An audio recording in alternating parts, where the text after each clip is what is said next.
Hi friends, how are you.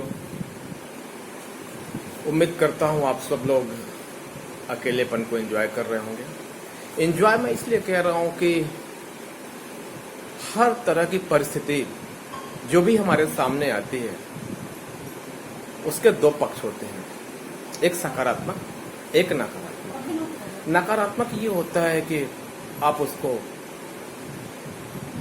मौका गंवाने के रूप में देखते हैं, और पॉजिटिविटी ये कहती है कि हर कंडीशन एक उम्मीद लेके, एक नया विकल्प लेके आता है। निश्चित रूप से समस्याएं बड़ी हैं और उद्योग, व्यापार, कंस्ट्रक्शन, परिवहन, एक्सपोर्ट इंपोर्ट, ग्लोबल ट्रेड सब कुछ प्रभावित हुआ है। विकास दर काफी नीचे गया है। अमेरिका जैसा सुपर पावर यह संघर्ष कर रहा है।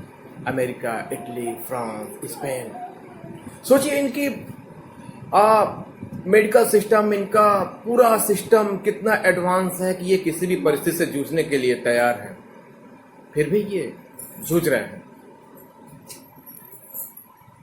और ये एक विपदा है, इस विपदा से पार पाया जा सकता है। ये संकट की घड़ी है, लेकिन संकट की घड़ी के बारे में कहा जाता है कि इसमें बौद्धिक सरवाइव नहीं करते, सरवाइव वो करते हैं जिनमें परिस्थितियों से अनुकूलन की क्षमता होती है। अर्थात जिस व्यक्ति ने परिस्थिति के अकॉर्डिंग अपने को अनुकूल कर लिया वही सरवाइव करता है।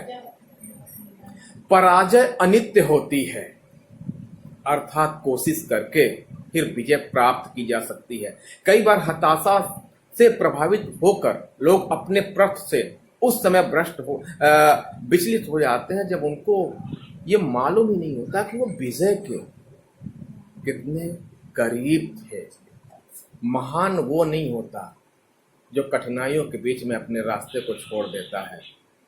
महान वो कहलाता है जो कठिनाइयों से, अर्थात दैनिक कठिनाइयों में बिना उलझे वो अपने मंजिल को तय कर लेता है।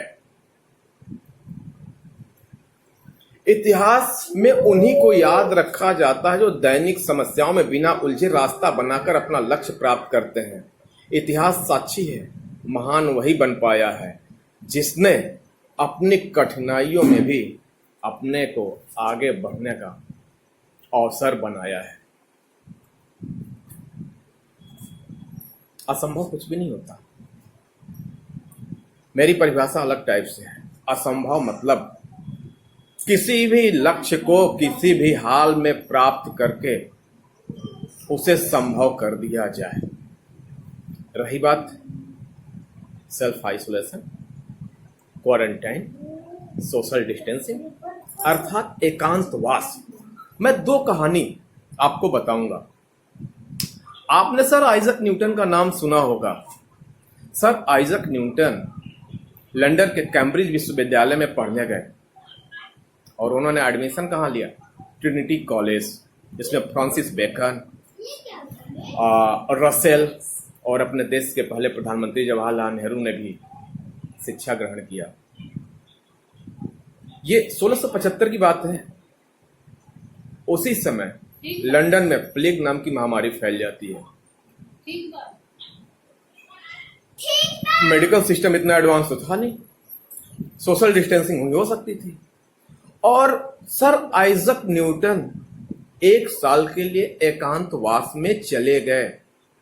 सोचिए कितना कठिन समय रहा होगा। हम आप तो 1 महीने 2 महीने में परेशान हो जा रहे हैं कि मेरा क्या हो सकता, मेरा क्या नहीं हो सकता, मेरा बिजनेस चौपट हो रहा है, मैं कैसे नेटवर्क बनाऊं, मैं कैसे डायरेक्ट सेलिंग बिजनेस, कैसे अपने बिजनेस को, किसी तरह के रोजगार को कैसे मैं इस्टेब्लिश करूं और अपने को कैसे इनर्जेटिक बना सकूं।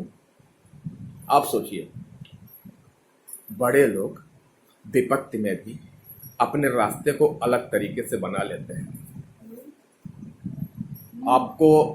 आपने अर्ली कैलिपर्स देखा होगा, ऑप्टिक, और न्यूटन का सबसे इंपॉर्टेंट खोज, ये घटना हालांकि सब लोग जानते ही होंगे, सेब गिरने की घटना। बहुत ही सिंपल है, सारे लोग जानते हैं, गुरुत्वाकर्षण को खोजा। लेकिन ये सारे खोज डियर फ्रेंड्स उस एकांतवास की देन थे जो उसने 1 साल के लिए एकांतवास लिया था। दूसरे, अपने देश के महान विद्वान बंगाल के विचारक अरविंदो घोष उसी कैम्ब्रिज विश्वविद्यालय के किंग्स कॉलेज में पढ़ने के लिए गए थे। पढ़ के आए।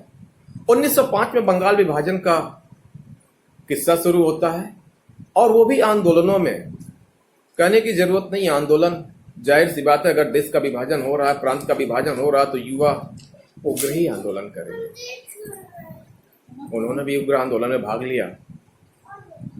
1 साल के लिए जेल में चले गए। एकांतवास, एकांत कमरे में निपट अकेलापन। आप कभी अंडमान के सेलुलर जेल के बारे में अध्ययन करें। छोटे छोटे कमरे, छोटे छोटे जंगले, जो सिर्फ शायद कभी रात में चांद सितारों की रोशनी दिख जाए, इसके अलावा कुछ दिखता नहीं है। उन्होंने उस समय आध्यात्मिकता और दर्शन की ओर झुकाव महसूस किया। आप कभी अरविंदो के दर्शन को पढ़िए, पूरे जीवन की दशा और दिशा बदल जाएगी। डियर फ्रेंड्स, इस कहानी के माध्यम से, इस स्टोरी को बता के मैं यही कहना चाहता हूं कि आपके पास और हमारे पास बेहतर अपॉर्चुनिटी है इस समय को यूज करने का। आपके पास सोशल साइट्स हैं, लोगों से कनेक्ट होने के पर्याप्त साधन मौजूद हैं। आप लोगों से मिलिए, आप लोगों से बात करिए, घर बैठे प्लान बताइए, घर बैठे काम करिए।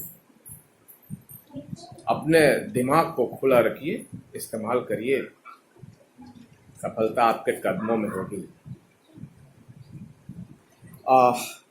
कहा जाता है, एक बहुत ही अच्छी लाइन है जिसको मैं आपको शेयर करना चाहूंगा। जिंदगी में उसने बड़ी बात कर ली, अकेले में जिसने खुद से बात कर ली। जिंदगी में उसने बड़ी बात कर ली, उस समय जिसने खुद से बात कर ली। खुद को परखें, खुद को समझें, अपनी क्षमताओं को महसूस करें, आगे बढ़ें, फ्रंट फुट पे आए। पूरा फील्ड आपके लिए खुला है, आप कुछ भी कर सकते हैं। निराशा का कोई स्थान नहीं होना चाहिए। मेरा यही कहना था। फिर मिलते हैं। Bye bye.